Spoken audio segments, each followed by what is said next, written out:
So, for Cecilia, do we have any questions? Okay, well, thank you very much. Appreciate that. And we'll look at some of those discussion items as we plow through the agenda.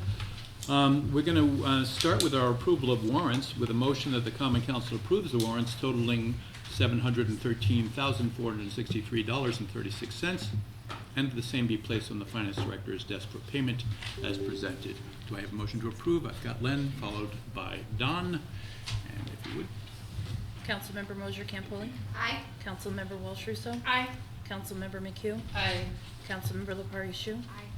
Councilmember Carson? Yes. Councilmember Harrington? Yes. Councilmember Matheson? Yes. Okay. Before I vote, have you guys vote on the consent agenda? Is there a motion that we need to pull? I appreciate that. Let me, before I ask for the motion on this, I just want to recognize Thean Misner taking a second run at the Housing Commission, and Valerie Adams, who will be volunteering her time on the Commission for Community Relations and Human Rights. Again, every time somebody steps up and volunteers for one of these boards or commissions, it is a huge assist to the city in getting the necessary things done, and so thank you to both of them. With that, I'll ask if I have a motion to approve the consent agenda. I've got Don, followed by Elaine, and vote please. Councilmember Mosier Campoli? Aye. Councilmember Walsh Russo? Aye. Councilmember McHugh? Aye. Councilmember Lepari Shu? Aye. Councilmember Carson? Yes. Councilmember Harrington? Yes. Councilmember Matheson? Yes. All right, taking us to our city administrator's report. And Greg? Thanks, Mayor. Just a few quick updates. We got another sales tax for May, $696,000, which is about $50,000 or 8% more than 2024. Year to date, we're just over 2.72 million received. That's through May. That's about 120,000 or 4.5% greater than 2024. So we're trending well so far. East Street milling and paving may begin as soon as next week. Waiting to hear confirmation from our contractor on that. That's the upper section from Buggy Road down to the high school driveway. Westcott Lot retaining wall, you may have noticed that's underway. There's a construction fence up, a pedestrian detour. You can squeeze around on that side of the road, or if you're unable to step off the curb, there is a detour to cross the road at Ford Ave and come around to Dean Street, and vice versa. The lot itself, I'm not sure if we ended up with 7 parking spaces disrupted, roughly. That construction should be complete by early October. Coming up for DPW, we do have tree planting letters that will be sent to adjacent property owners where street trees are proposed to be planted later this fall. There's about 25 to 30 of those. Chris is finalizing the list of those, and we'll send that out soon. If you recall, a year and a half, a couple years ago, we established a process for communicating ahead of time to the residents that are adjacent to these tree planting sites, giving them a chance to give us some feedback and discuss that with the environmental board and the council members if there are concerns. Hazardous tree removal is also developing a list to remove hazardous trees from the city right-of-way later this year. Our next budget meeting is coming up next week, a week from tonight, 5 p.m., Tuesday, August 12th, right here in council chambers. That discussion will be a continuation of our meeting last time. We'll have some more Q&A if there are any questions from council members having time to absorb the information that Ginny provided last time. We'll discuss that with her. We've got an updated presentation that we gave last year on city comparisons, looking at some other upstate cities similar in some ways to Oneonta to see how we compare. Also looking to get some input from council members on what we call level 3 strategic plan actions that you might want us to consider in the budget. And then finally we'll discuss what might be our primary budget parameters that we want to set for ourselves heading into the draft budget. So looking forward to that conversation. And that was all I had unless there are any questions. Yes, Len. Regarding the hazardous trees, are we sending letters to the property owners to keep that open line of communication so that they know what's going on? If it's on private property, yes, absolutely. Or do you mean public right of way? The one I'm referring to is on County Street. It was marked. It's on private property. It's on the side between the sidewalk and the residence. Anytime we identify a hazardous tree that may be hazardous to the public right of way, Yakamuchi, Public Works Director, will send a letter to that owner, informing them of the issue, asking them to respond in either a phone call or an email or a letter and inform us with what their plan is to remove it. ultimately, if nothing happens over a period of time, we may have to go and take the tree down if it's threatening the right of way and have that built back, but there is communication back and forth. There's been a number of those this year that Chris has dealt with. So I'm not sure if your neighbor on Kearney has heard about that, or if you're aware of that one, Chris, but we can look into it. I'm not specifically aware of that one yet. They're going around marking trees now, so I don't have a complete list yet. So when the list is compiled, are we setting a timeline after that? I mean, We're given this is 30 an days. obvious hazardous tree. It's been that way for probably a decade. Based on city code, they have 30 days to have the tree removed from the receipt of my letter. Any other questions for Greg? Yes, Scott? Very good. So, Greg, I want to talk about airport for a minute. So the new structure that we have on the airport, that's both the city and the county now? So the airport commission? Yes. The county, I believe, is voting, perhaps, is their meeting tomorrow?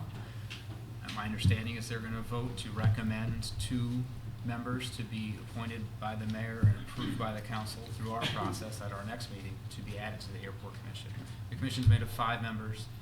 3 of those are appointed by the city without any input from the county. And then 2 of them, the other 2, would be recommended by the county, which the mayor takes that recommendation, brings it to council for a vote to approve. That's the way it's structured.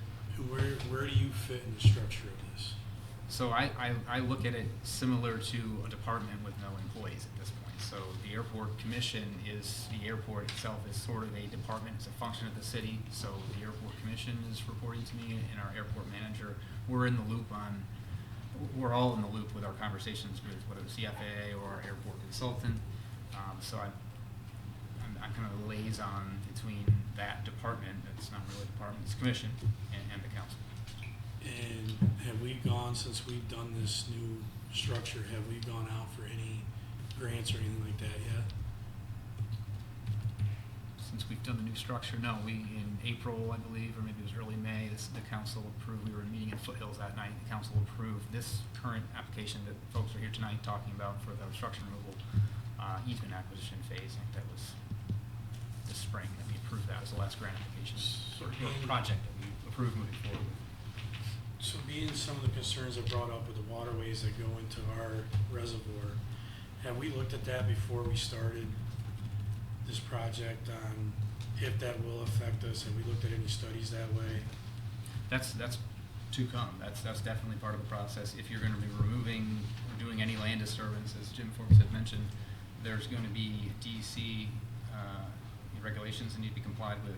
That's all engineering that has not been done. This is a phase that happens before that, is to, in this case, acquire easements to be able to remove obstructions. So that absolutely will have to be done.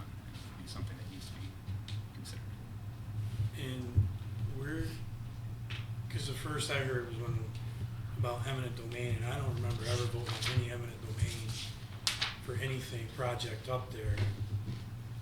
No, So- eminent domain is down the road. That's a potential, that's a method by which the government could acquire the easement if there is no agreement with a property owner. But that's, I'm not gonna comment any further on that. That's way further down the road. We're certainly not, we haven't asked the council to authorize that. You haven't authorized anything like that. Well, I just, because I hear that that's a big concern, and I'm just gonna go on record now is, don't even bring eminent domain to me, because I'm gonna be an absolute no on it. So, just as you're making decisions. I would refer just anyone, the council, back to the email I sent last week or 2 weeks ago, week and a half. That there's a lot of information in there, but it does include the letter or an example of the letter that was sent to the property owners that kind of explains what the process is. I think it did mention eminent domain as part of a potential process in one of those correspondences. That's probably where that's coming from. But maybe take a look back at that if you want to read the detail. Thanks. Okay. Yes, Kate? So just following up on that, I agree, like, that was not even mentioned to us before we voted on this. My impression was we were gonna go ask nicely, and if they didn't wanna do it, like, okay, we couldn't go forward with the grant. So, I read those things that you had sent. I read the letter. I also read, here we go. There was a PDF, which I'm pulling up now, that says that I don't know if it's us specifically that would and so I guess what I'm asking is, could you clarify the process? Would it be something where the council would have to authorize eminent domain, in which case it would come for a vote here? Or is it something that, by virtue of it being an FAA project, some other governmental entity may be able to just decide that they would like to acquire the land, and we have no way to protect our community now that it's been voted on? I'm not the expert on that. I'm not gonna venture a comment on the process of that's fair. eminent domain. I would either refer to at some point in the future, the city attorney or another prepared individual to respond to that. Okay. I don't wanna get over my skis there. Okay. Can I interject? No. Jeez. Simple answer. Okay. I Because we smell- bought our property from you. Folks, Not for me. folks. And I smell popcorn. Fair enough. Katie? Sorry, so I'm just looking for, that wasn't the thing that I was looking for. I was looking for the grant information, which looked like maybe it was like a PowerPoint or something that I don't think was prepared in-house. So I apologize that I don't have it, ready to be pulled up. But yeah, I am curious whether, you know, the FAA and the federal government can assert eminent domain by virtue of us pursuing this grant, or what the process would be, because I agree, if it comes back to us, like, I wouldn't have voted yes in the first place if I had known that that was an option. And I guess just to get back on my soapbox about everything, like, this is why I like to know as much as possible before taking a vote on literally every topic. And I know that that may be annoying or cumbersome, but it saves us from getting, I think it could a lot of times save us from getting into positions like this where, you know, the cart may be ahead of the horse. So I would love an answer to that question, like, what does the process for eminent domain Why don't look you like? write me a letter and ask me the questions, and I'll respond and have an answer for you. Okay, I like that, thanks. David would respond to all council with that, please. Yeah, I'll do like I'll just include everyone. Further? Yes, I'm just Shannon. gonna concur with Katie and Scott, and I went through all of the documents from the April 15th meeting. There was nothing in there about eminent domain that we voted on, and yeah, I feel very strongly about eminent domain, so I want more information as well. Thank you, Shannon. Anybody else? Scott? Just how far are we into this grant process? Have we submitted it yet? The way that this particular type of project works with the FAA for easement acquisition or any property acquisition is the city has to outlay the expenditure up front through our consultant. The work has been, and the scope of work and the costs have been approved by the FAA. However, there's no grant agreement, there's no grant application until the easements have been all but obtained. So you get to the point where you have all the survey work, the appraisals have been done, there's agreements, verbal agreements with the property owners, and then you take that and submit it to the FAA, an actual grant application, and they review that and award the reimbursement at that time.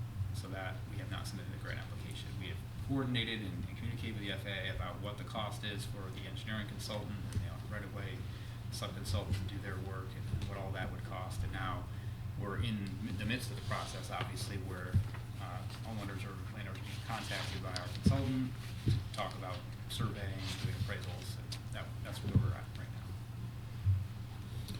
Anything further for Greg?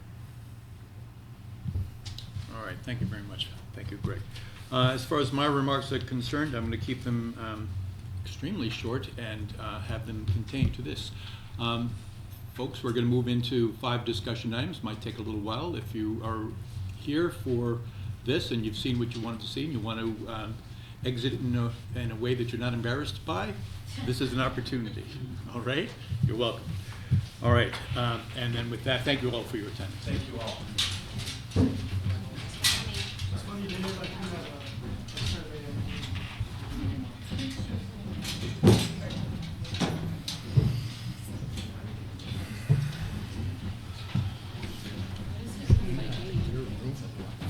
Steve, I got your back, don't worry.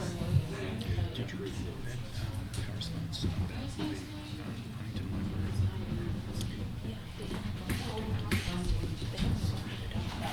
They gave me a digital copy to see Okay. All right, so we're, Nice to see you. Bye, little baby, wherever you are. I actually thought that was Mark. all right, we're still in session. I don't know, I wanna know.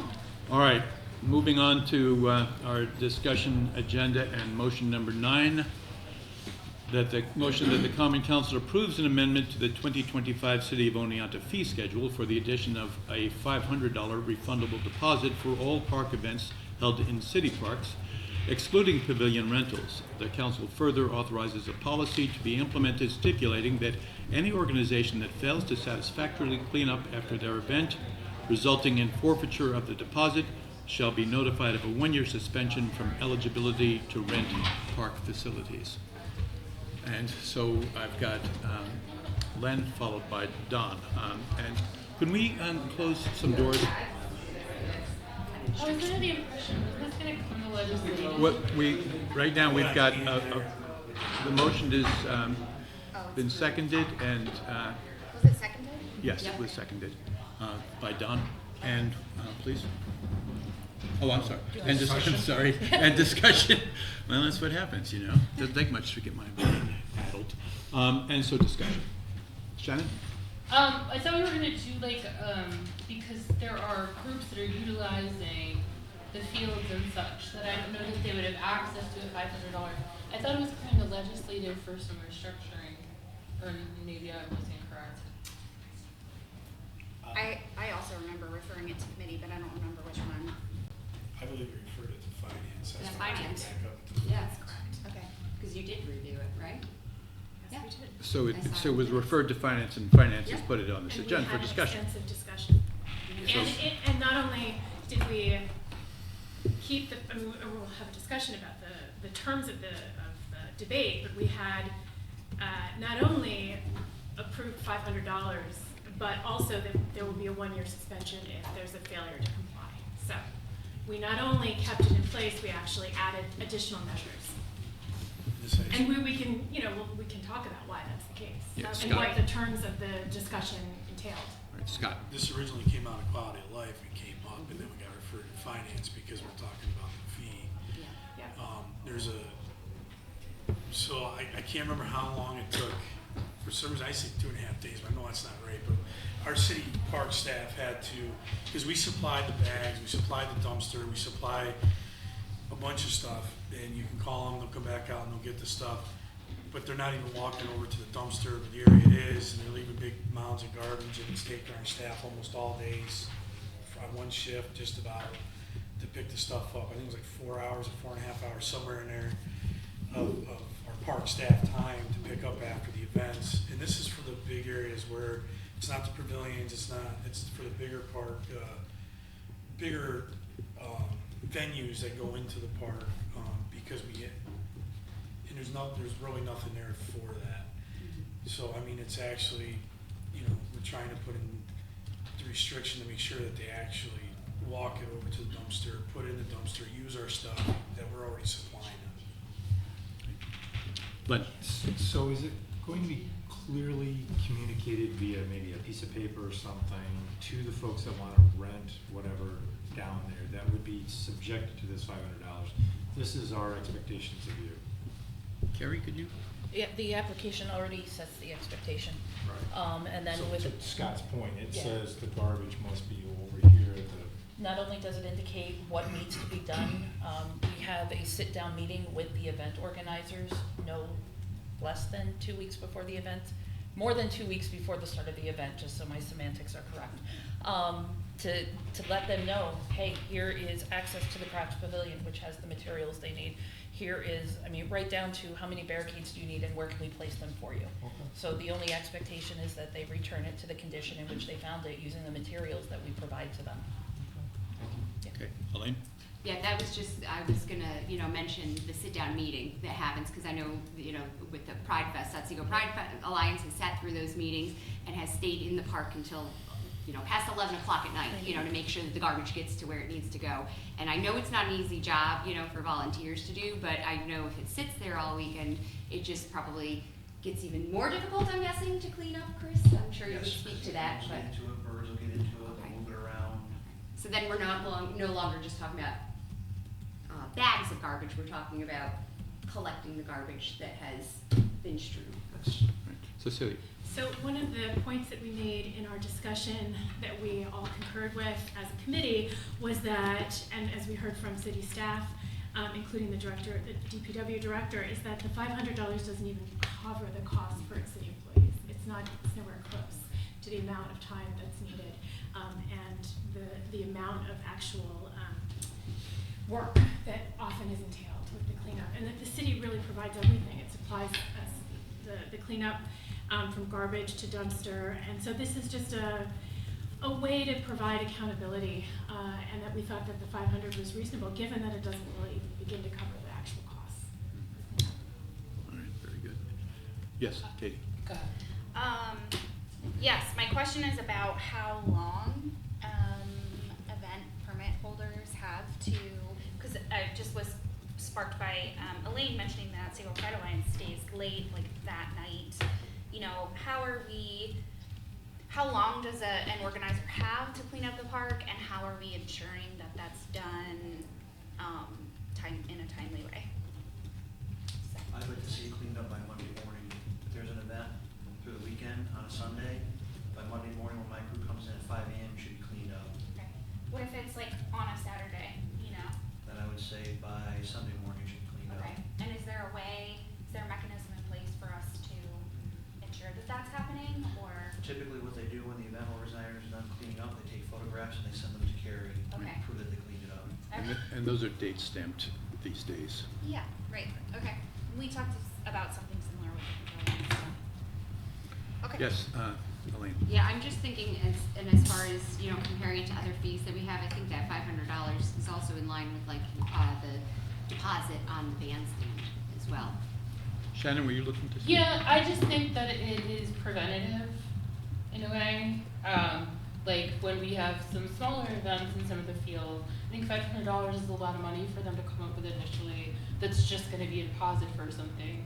So I was trying to mull around, like maybe if it's like they're applying and they've never had an issue in the past, maybe they can get a waiver because they've not had an it. You know what I mean? Like, Okay. go ahead. I would just like to say that I can see Shannon's point about, and I share that concern, like this could potentially be discouraging We don't have a choose for thing smaller if we're not. organizations who, yeah, if they've never had an event and, you know, they're just struggling to try to put something new together, or something that, you know, they're just, like I'm thinking about like Skate Jam, right? Like things that are new and it's just like a community thing, and you know, they haven't had a problem in the past because they've never had the event before. It is like an additional hurdle to that, and I wouldn't want to discourage community organizing and events.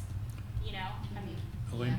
Well, and I think what we're talking about here, right, we're talking about those larger events. We're not talking about like somebody wants to have a reunion in a pavilion. You know, these are for bigger scale events, right? That's not what I'm meaning. I'm meaning like when, you know, they utilize like a field to have an event. So it's like, I just think that could end up being like, you know, keeping people out of it possibly. I'm thinking there's even events we've had recently that maybe not even would happen if that was the case. Right, Scott? But like always, we've had our city staff bring up the waivers before, or we've cut the price down. So I mean, it's not like we're giving it up. Like they can always sit there and come in front of us and say, hey, you know, this is my first time. Can we work out a deal? We've done that before, so you know. Right. I think this also gives us a little bit of where they know they're going to be held accountable. We know we're going to be holding them accountable, but we can still make the decision. All right, if we have no further discussion. Yeah. Did we? Shannon, did you have? Can we send it to legislative? Shannon? Or- Yeah, can I move to refer to committee? Make motion to table. Motion to refer to committee. Motion to table? Is that what you're? Second. Yeah.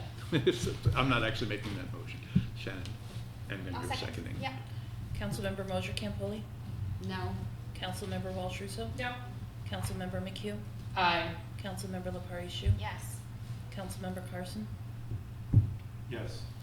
Councilmember Harrington? No. Councilmember Matheson? No. Motion fails.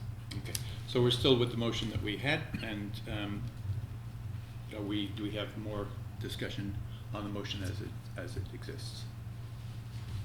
Take the- Councilmember? Oh, I'm sorry. I'm gonna vote no on something because it's got a technicality. We can't just Shannon, have a Shannon, waiver. I appreciate, Okay. but let's, okay, unless there's further discussion, okay, please. Oh, I'm sorry, actually, can I just say something? Yes, hang on, Katie? Is there an established, I mean, I know there is, right? Could we go over the established, request for a waiver procedure? Like, so if they did find it was a financial hardship to host the event, how would that go? Carrie? Typically, they send an email or some sort of notification to our office. It's brought forward to a committee for discussion, and then the committee chooses whether or not to move it forward to the council for discussion and vote. Okay. And in terms of, because I feel like every time we do that, we wonder if we're setting a precedent for other events. I mean, how do folks feel about that as a process? Like, because it is an option, but I know that there's always like some hemming and hawing about whether we're gonna do this because, you know, then does everybody get a waiver? And this is like the age-old discussion, right? But I just wanna make sure that we're all comfortable with like how this will go for like potentially some of those smaller organizers who might. Sure, let me go to Cecilia. Yeah, so I think one of the points that we raised in committee was that we did not feel that the rest of the council was really fully aware of how previous organizations that have used the site have left really the entirety of the cleanup to city staff and so that was where we wanted to have a broader discussion, that this was something that was of concern, and that we really felt like once council was aware of the extent to which there was a problem with having the park left the way it apparently has been, that there would be understanding for that the deterrence really needed to be on having not leaving the park the way that it currently, or I guess frequently, has looked recently. Emily? Yeah, and I'll just piggyback on that with saying if we're looking for ways that we can manage our budget, deterring people from, leaving messes behind that is going to cost our, DPW team extra time is, I think, going to be a strategy that we can use going forward. Katie? Could I ask the city clerk to speak to the results of the pavilion rental fee deposit structure? I know you have previously, but. I mean, so to be perfectly honest, it's an administrative nightmare, but it is seeming to work. Okay. So. I'd like to go to Chris. I just want to say that I feel that sometimes some people feel that it's the city's responsibility to pick up after their events. That's clear on some organizations. I mean, we meet with them, like Carrie said, we meet with them. We have a candid discussion about what you need. We go out of our way to provide them whatever they need, be it extra tables, chairs, barricades, garbage bags. We give them the code to our one pavilion where we store things so they can get in there during the event, so they can get more bags if they need to. And all we ask is just that they return everything back in the condition they found it, that they put all the garbage in the garbage bins, and then the city pays for the garbage to be disposed of at Casella Monday morning. So we provide all of that, and all we're asking is that they clean the facility up when they're done, so that my guys aren't spending their time Monday morning for 4 hours when they could be mowing the lawn or weed eating or doing other projects besides picking up after an event. Katie? Sorry, I love the parks, so I want to talk about it.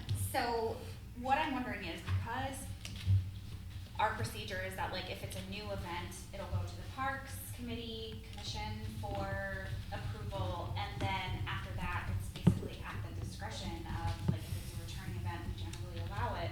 But I know that there's still the established procedure that every year before the event, you're meeting with them. So, I mean, I'm wondering if the deposit is even necessary if we know that a specific organization is leaving the park in this condition. I mean, theoretically, couldn't we just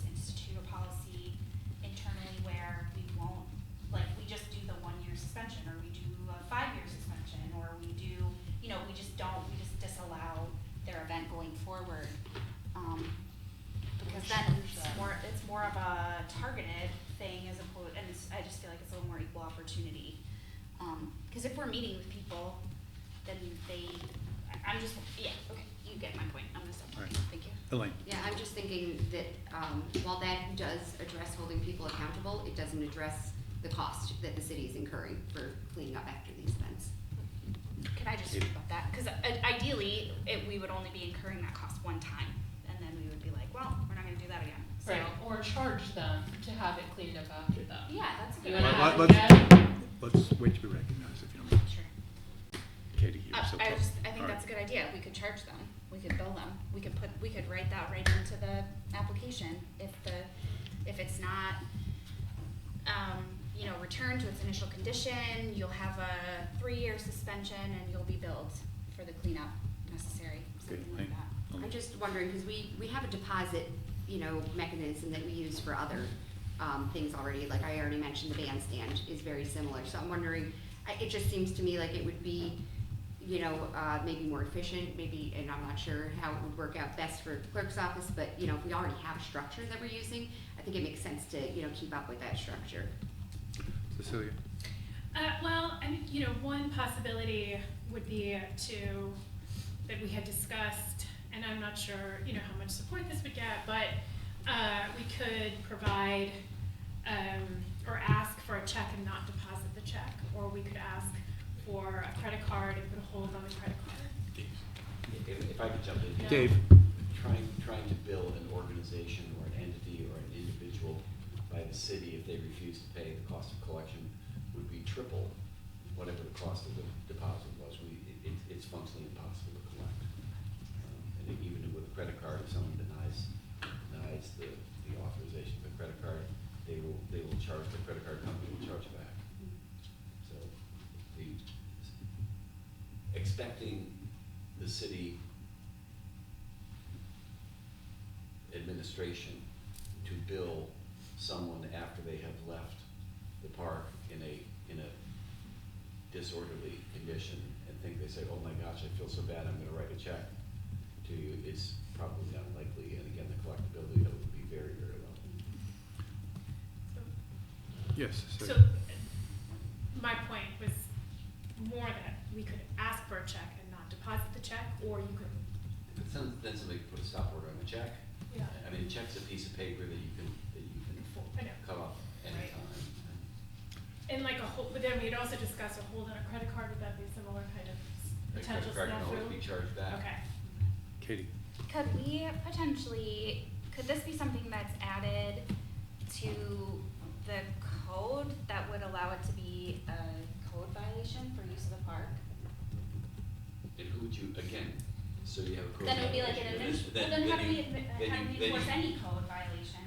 You then find them, begin a prosecution in court, Yeah. give it to the assistant district attorney, who then will prosecute in court, and you have a court, But the how code many of them- enforcement officer have to go to court to testify, then you get a judgment, then you have to enforce the judgment against the individual. Again, But how many if times a year do we if do your that? goal is to be symbolic, that's fine, but if your goal is to actually collect the money, what I'm telling you is that that's very difficult to do, and it would be unlikely that you'd be successful.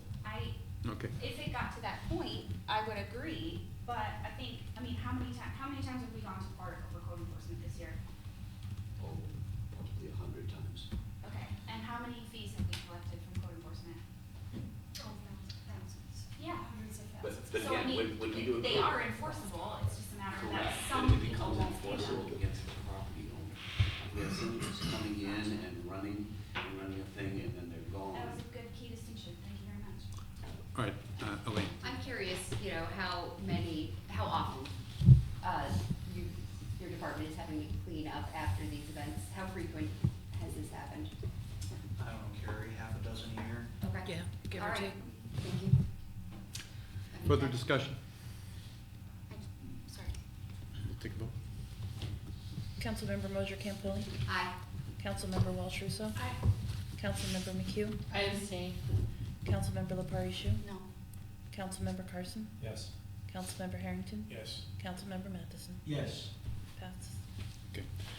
Moving on to motion number 10, that the Common Council determines that the award of a City of Oneonta CDBG Housing Rehabilitation Program grant to Jane Henry and Vernon Burnett does not constitute a conflict of interest under applicable state or federal regulations. Jane Henry serves on the city's Oneonta Community Initiative, OCI, Selection Committee. The OCI Selection Committee evaluates applications and awards grants up to $1,000 for community events, projects, and public services that provide a public benefit and are consistent with the city's comprehensive plan. This program is funded solely by local community development funds and is entirely separate from the federally funded CDBG Housing Rehabilitation Program. Further, the Common Council authorizes the city to obtain an opinion of council letter from the city attorney confirming that no conflict of interest exists with this grant award. Do I have a motion to approve? I've got Scott, followed by Katie, and discussion, please. Have we? Yes, Cecilia. So just to give a little context for this discussion that we had in finance, that the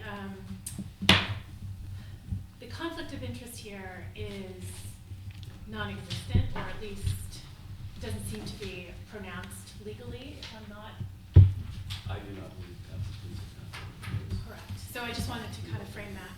Thank you. Further discussion? You can take a vote. Councilmember Mosier Campoli, Aye. Councilmember Walsh Russo, Aye. Councilmember McHugh, Aye. Councilmember LaParishu, Aye. Councilmember Carson, Yes. Councilmember Harrington, Yes. Councilmember Matheson. Yes. Okay, taking us to motion number 11, motion that the Common Council, I'm sorry. If I ask a What? question? Oh, I'm sorry, Don. Yes. On motions 11, 12, and 13, I would like to know if there's a way that I could have the date change, extended 6 months. Is there a way that I can do that? You would seek to modify the motion with, Friendly amendment. a friendly amendment. So I would do that after. Do it during the discussion. Thank you. Sure, no problem. Thank you, Len, appreciate it. All right, and so did we find ourselves with a motion in a second? You're gonna read number 11. Oh, I haven't even gotten there yet. Okay. All right. Motion that the Common Council eliminates subsection E, 27 Market Street parking lot of section 282-33, parking time limits on in public parking lots effective November 1, 2025. Do I have a motion to approve? I've got Elaine, followed by Don. And Don, I believe you had something you'd like to ask. Right, so I've surveyed the Main Street businesses, and I was told that many of the employees that work on Main Street, including, for example, the people who work at Catholic Charities, park at 27 Main Street. And what I'm asking is that we okay, 27 Market Street. I said Main Street. Oh, I'm You said sorry. Main, yeah, It's you meant the Market. people who work on Main Street park at 27 Market Street. Yeah. That's what I Sorry. meant. Thank you, I misspoke. So what I would like to recommend is that we delay the changes in motions 11, 12, and 13 to 6 months, moving to April 2026, which we will have then time to understand what the demand is for parking, and the people who work on Main Street can make the changes. And then we could, all of these things would take place then. And it's the same thing with the dumpsters. Now, I went over and looked at the dumpsters for the last 2 days, and, it's unsightly. We're, at times overflowing. So, but there's no alternative place yet where the dumpsters can be placed. Historically, as I understand it, the city has provided a place for the dumpsters. It used to be, I think, under the ramp at the parking garage, and now it's in 27 Market Street. So all I'm asking is more time for the people who park and the people and the business owners to find places for their dumpsters. Okay. So you're making a friendly amendment. You're suggesting that Instead of November 1st, it November- would be April of 2026. April 1st of 2026. Right. 6 months. And so that's a friendly amendment, and we'll ask whether or not we have a consensus of council, I would not.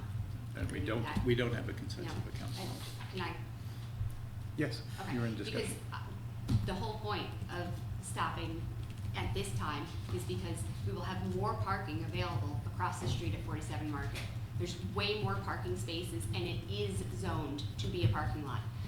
If we continue with your plan and have that parking lot at 27, if we have 27 Market Street open as a parking lot through the winter, we are continuing to incur costs, and we have to continue to plow that space.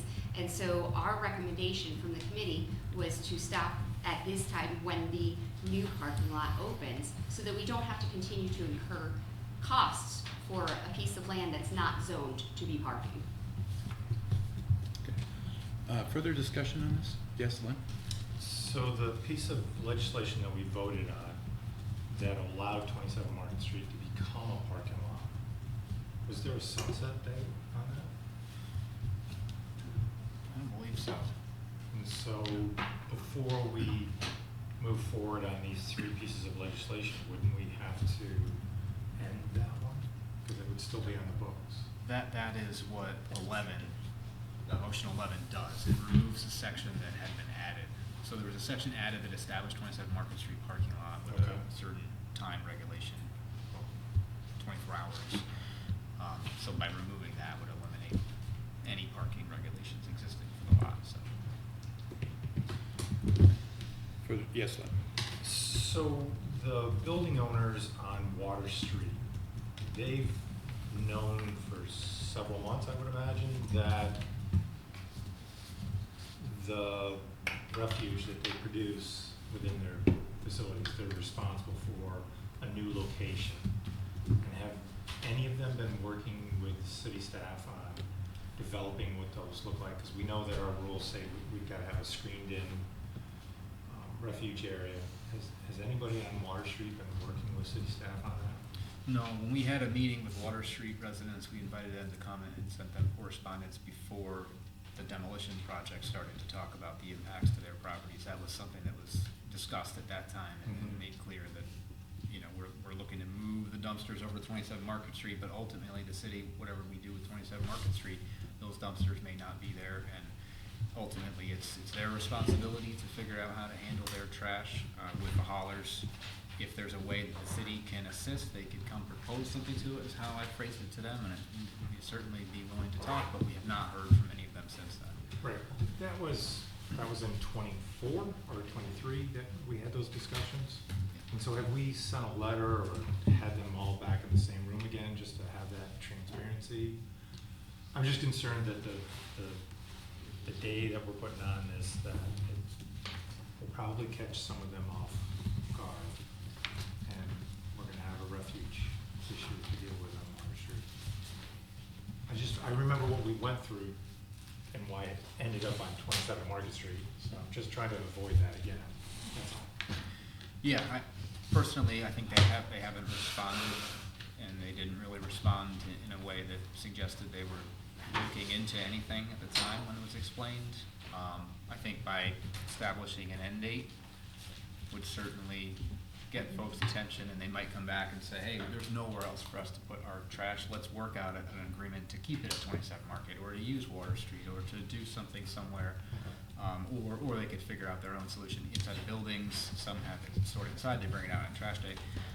So there's a number of different options that they would have to them, available to them, but really I think they need to come, they or the haulers that they are contracted with would need to come to the city and suggest something. I don't know that we have a solution for them necessarily. Right. To Len's point, though, I think it's something that we absolutely need to make, folks, if we approve this motion, that the various building owners and tenants are made aware of this deadline, and say they quite honestly are probably not thinking about it, and make sure that they are aware, and we do what we can to bring them to the table. So, and I'll assist with that. Just to follow up, it is November, I believe November 1st, is that correct, for the? November have 1st, time. yes. We do have time, but still, it's a complicated issue that does need a creative solution. Yes, Don? The garbage issue is way more complicated than the parking issue. You know, where they're gonna put the dumpsters. I would agree. Okay, so the motion is been discussed. I don't see any further discussion, so we'll move to a vote. Yes, Don? So are we going to vote on the friendly amendment? or- The friendly amendment was, did not happen, no. No, we're looking at the November 1st, the motion as written. Okay, thank you. And if there's no further discussion. Councilmember Moser Campbell. Aye. Councilmember Walsh Russo. Aye. Councilmember McHugh. Aye. Councilmember Lepari Shu. No. Councilmember Carson. Abstain. Councilmember Harrington. Yes. Councilmember Matheson. No. Fails.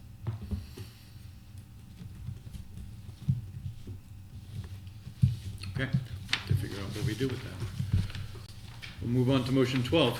Motion that the common council approves the termination of the site access and usage agreement with Casella Waste Management of New York Incorporated to allow use of city property at 27 Market Street for the purposes of temporary collection and storage of waste and recycling materials from nearby customers, and directs the city clerk to notify the lessee in accordance with the terms of the agreement, which requires 90 days written notice. Do I have a motion to approve? I've got Len, followed by Katie, and discussion of this? Yes, Don? So is the same thing, do I have to make another friendly motion? That's, it's not gonna fly, so you can save yourself that, yeah. Further discussion? All right, I see no further discussion, so we'll take a vote. Councilmember Moser Campbell. Aye. Councilmember Walsh Russo. Aye. Councilmember McHugh. Aye. Councilmember Lepari Shu. Aye. Councilmember Carson. Yes. Councilmember Harrington. Yes. Councilmember Matheson. No. Passes. Right, moving on to motion number 13, that the common council approves the termination of the site access and usage agreement with Logan's Trucking to allow use of city property at 27 Market Street for the purposes of temporary collection and storage of waste and recycling materials from nearby customers, and directs the city clerk to notify the lessee in accordance with the terms of the agreement, which requires 90 days written notice. Do I have a motion to approve? I've got Len, I've got Katie, and discussion. And no discussion, so we'll take the vote. Councilmember Moser Campbell. Aye. Councilmember Walsh Russo. Aye. Councilmember McHugh. Aye. Councilmember Lepari Shu. Aye. Councilmember Carson. Yes. Councilmember Harrington. Yes. Councilmember Matheson. No. Passes. Okay. All right, that takes us to the end of our motions and brings us to additional business or anything else for council consideration that you'd like to bring forward? Len? I just have some thoughts about Westcott Law. It was brought to my attention by the property owner, his concerns. I think he's been working with Don. I don't know whether or not for fact that he's met with city staff or not, but what he explained to me over the phone was the stairs that were there were attached to private property for a considerable amount of time, and that there's some stabilization issues that will remain on his part after we remove the steps, which was, I guess, city property. So it seemed like there was a private-public relationship there for a few decades at least. And I'm just wondering, are we stabilizing that infrastructure of his after we remove the steps? Yeah, removing our steps will result in the landing that is, you know, my understanding, and we didn't find any written documentation of this in the past, that there was I guess a handshake agreement, unless it's written somewhere, I didn't find it, Right. between the prior owner and the city to have, digitized, was to it? have the landing that accesses their side door, and the city, you know, the public access down to and from Westcott Lot and Main Street to have them connected and be the same thing. So that private section that's just accessing their property is built on city property without any documentation of it. But obviously, we're not looking to disconnect their access to the building. So that will remain, a new fence will be installed, and it will be providing access only to their property. The new set of stairs will be more towards the middle or a third of the way into the Westcott Lot. So going forward, the city will maintain our stairs, and the private property owner will maintain their access to the building. So the platform of his is going to be stabilized. It's not going to be destabilized in any way, shape, or form. Right, our structural engineer who we hired designed the project. Yep. We're not touching his platform at all. We're just disconnecting, there's a seam there that we're taking our piece out, Mhm. we're to pour a new concrete pad there to keep the connection, but his part we're not touching. Right. And there'll be a railing, will there be a necessary, there'll be a need, right, for a railing of some sort, right? There'll be a railing that'll butt up against his existing railing. So we're gonna be installing a new railing, or not? Up to where his existing railing ends. Okay. So when you come to the top of the stairs, the railing to the left, Mm-hmm. we will butt up against that railing. Okay. So we're not leaving anything unsafe? Okay. Anybody else have anything that they'd like to bring forward for council consideration? All right, is there a need for an executive session this evening? Don't ask, just say there is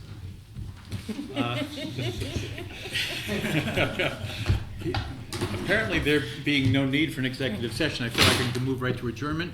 Thank you all for being